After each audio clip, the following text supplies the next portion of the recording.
Hi everyone, Will here, and welcome to my channel, a channel dedicated to a game I invented called Fano. If you are new to this channel, or new to Fano, please have a look at my first video where we cover the basics. Also be sure to check out my website at www.fan-o.com for more information. In this video I will be discussing in detail how a player can attack their opponent during the main phase with combat cards that are occupying field slots. In order to understand how cards can attack, and which cards can enter play as a result of the attack, we will need to understand how to interpret the Fano plane, the game's namesake. But before we dive into understanding the Fano plane, I would first like to describe how the rules can be applied to a much simpler plane in rock, paper, scissors. The rules of RPS are simple. Rock beats scissors, scissors beats paper, and paper beats rock. Determining which cards a particular card can attack is analogous to the rules of RPS. Let's have a look at the Fano plane to see how we can use the rules of RPS to determine attacks. Instead of 3 members connected by one cycle like in RPS, the Fano plane is comprised of 7 total members, with 7 unique cycles. You can immediately see the first cycle, 2, 3, and 5. The remaining 6 can be made by cycling any 3 members in a straight line.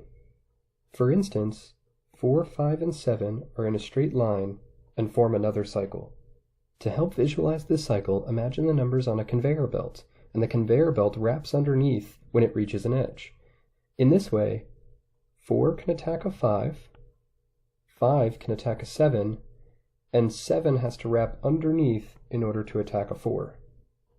If we were to draw all 7 unique cycles as they appear in rock, paper, scissors, it would look something like this. Because the 7 nodes of the Fano plane are interconnected, each number can attack 3 numbers and be attacked by 3 numbers. If we were to highlight the ace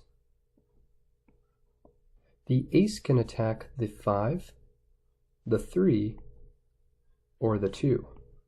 However, the ace can be attacked by the 6, the 7, or the 4. In Fano, in order to attack the opponent's combat card, the first member of any cycle must be on your field. The second member must be on the opponent's field, and the last member of the cycle must be in hand. This means that if you have an ace in play, it can attack a 5 if and only if you have a 6 in hand. This is an alternate notation to the Fano plane and can be used as well.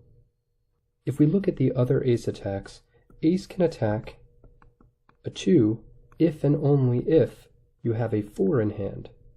Ace can also attack a 3 if and only if you have a 7 in hand.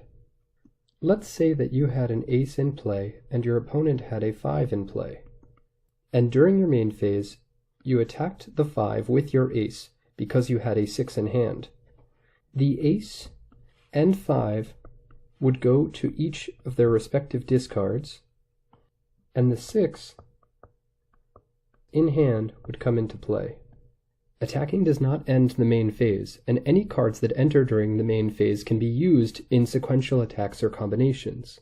Therefore, the 6 can now be used to attack an opponent's 7, ace, or 3, or be used in combination. Let's have a look at this in real time. On the right, I'm playing a game of Fano, where I am hearts and the opponent is spades. I currently have 7 and 3 occupying 2 of my 4 field slots, while the opponent has a 3 and 2 occupying 2 of theirs. We are currently in main phase, and therefore I can either attack, combine, or promote. As we learned, 3 cannot attack a 2 or a 3. However, 7 can attack a 2 if and only if I have a 6 in hand. Therefore, I choose to attack the opponent 2 with the 7. By selecting 7 and selecting the opponent 2, the 6 automatically comes into play. Main phase is not over, and therefore I can use the 6 and 3 in combination to play the 9. And now I have the option of keeping one of the 2 cards I combined with, or discarding both. This ends part 1 of the attacking tutorial, where we've covered how to interpret the Fano plane and how it relates to attacking in Fano. Now that you know how to interpret the Fano plane, You can utilize the Fano plane or a list of the attack sequences to play a game of Fano. In Part 2, I will dive deeper and describe how 3 mathematical operations can be used to determine all attack sequences. If you are interested in playing Fano the video game, you can download or play for free on my website. That's it for now. Until next time, see you soon.